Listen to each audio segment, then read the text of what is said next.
Ever wonder why minions suddenly switch targets and ruin your trade and your wave state?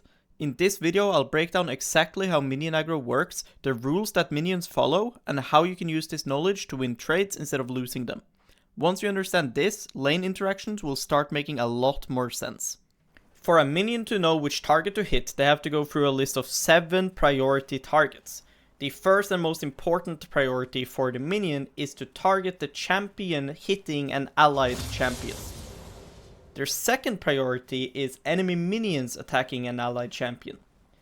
Then it's enemy minions attacking an allied minion. And then it's enemy turrets attacking an allied minion. Enemy champions attacking an allied minion.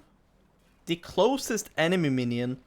And the final priority, the lowest on the list, the closest enemy champion.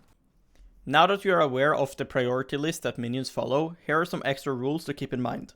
A minion can only target you if you're within 500 units, unless it's a cannon, because cannons are larger and therefore will get aggroed much easier than any other minion in the wave. Bard has 500 auto range, that's why I'm using Bard as the example. So keeping rule 1 in mind, if you watch here, I'm autoing within 500 units of all of these minions. I will take aggro from every single creep.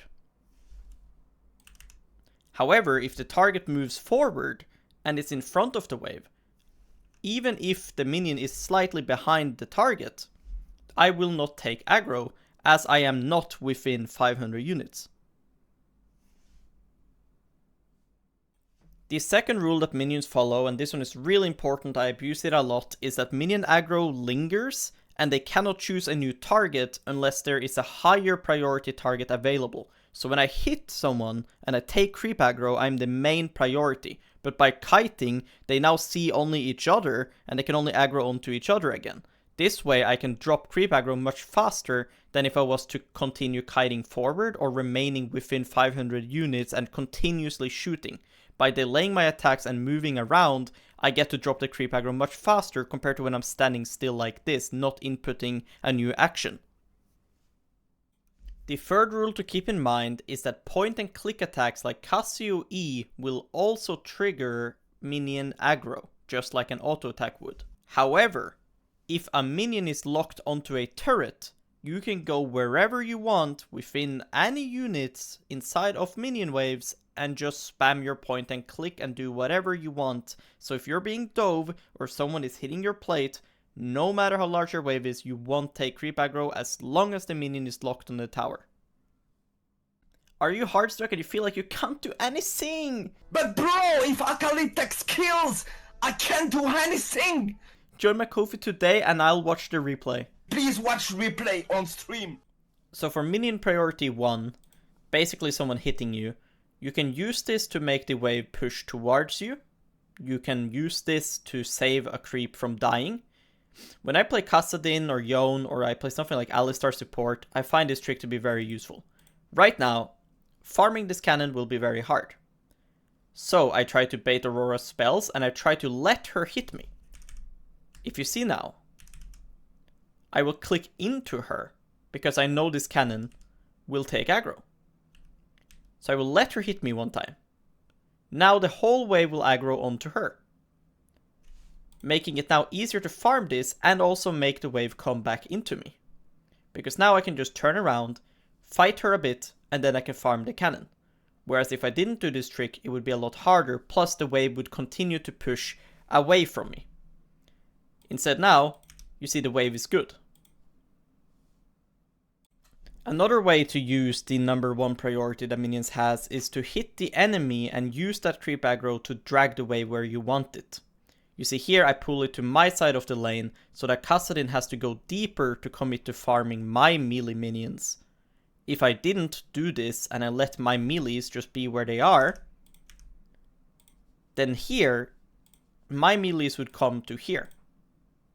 But by dragging the creeps over here, I can make sure that this wave here is as much on my side as possible, making this trade happen, getting a lot of nice autos on him.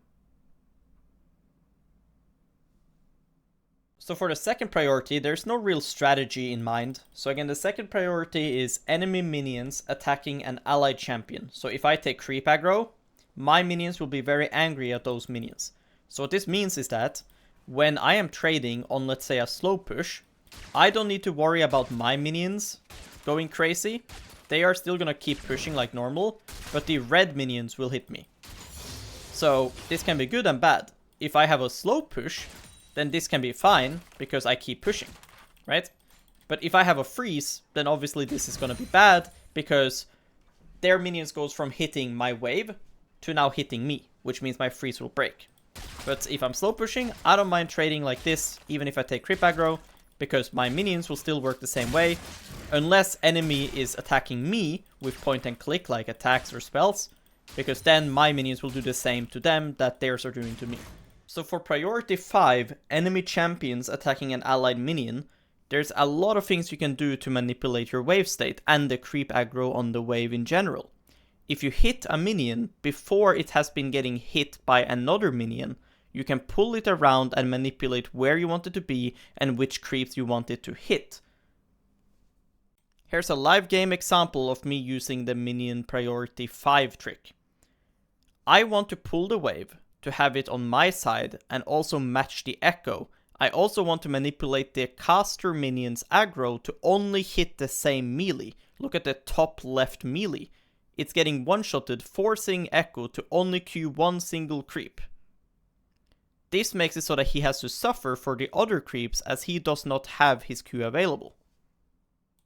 So another trick with using the number 5 on the priority list is if you hit a minion as it's about to meet your crashed wave, you can take the minion aggro and pull it all the way up your lane to now stop your incoming wave from reaching their tower, making it very difficult for them to start a farm. So for priority 6, the closest enemy minion, is not a real strategy, but it's more so a good thing to know because this is how bounces work. Minions will target the closest enemy minion as their 6th priority. Okay? So with this in mind, I know here, if I'm Ahri, this melee here will die really fast. So I need to get ready to farm it. And as Veigar, I know that, okay, Ahri will kill this melee really fast, which means I need to start hitting the wave to get level 3 myself. If I don't understand this, then I might struggle, right? So it's a useful thing to know, but there's no strategy really around it other than like if you're playing like a melee champion, for example, and this wave state happens. Let's say Ahri now is like Aurelia. If she understands minion aggro and that this melee will get one-shotted, she could like walk up and start hitting it and rush level 3 here before the mage could get level 3 because she has the help from all of her minions. And this is essentially how bouncing waves work as well. Because you will see here, now they will all target this one. Now which one will they all target? The first melee. Unless she starts to take creep aggro herself. So for priority 7, the closest enemy champion, I want to highlight 2 things. One is wave pulls. Because now they can only target me since I'm the closest enemy champion, there's no minions for them to think about. I can use this to pull it up the lane on her side, down the lane my side, to the sides, wherever I want, I choose now. So Katarina, I'm assuming, wants to base. She's really low health. If she stays, I'll solo kill her. So if she bases, I want to deny her the wave through a freeze. If she stays, I want to kill her on the freeze. Now, second thing I want to highlight is, after I've done this, the 7th priority, which means the creep's hitting you because you're close, that will mess you up sometimes when you're freezing especially. Notice how I path back to lane. I make sure I pull it, drop the creep aggro in the bush, but I also make sure that I don't enter lane too fast. I want to make sure the casters settle on the wave. Same thing once the wave state starts to change. Once my wave is starting to die, I will also change how I'm clicking and where I'm standing.